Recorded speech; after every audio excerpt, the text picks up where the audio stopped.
Hey everyone, if you are seeing the Xbox error 0X803F8007 when launching a game, then this video is going to show you the exact fixes that you can try in 2026. Now this particular error is often linked to the account or license sync issues. So in order to fix it, first of all, you need to simply press and hold the Xbox button. After that, you need to go to the option of profile and settings.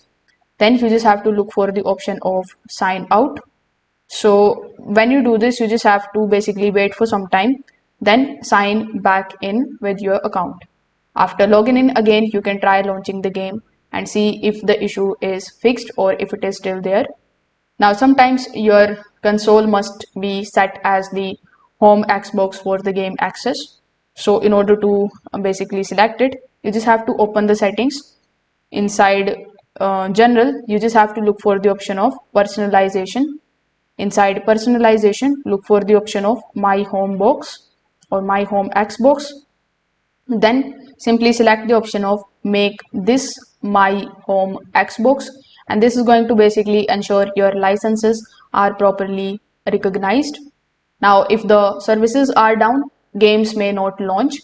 So in the general setting itself, you just have to look for the option of network settings. Inside network setting, you just have to look for the option of test network connection.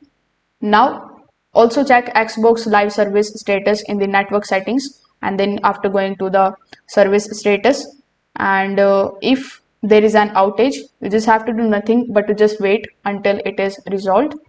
Now you can try these easy fixes and see if the issue is resolved. If this video helped you out, make sure that you like this video and subscribe to the channel. Thanks for watching.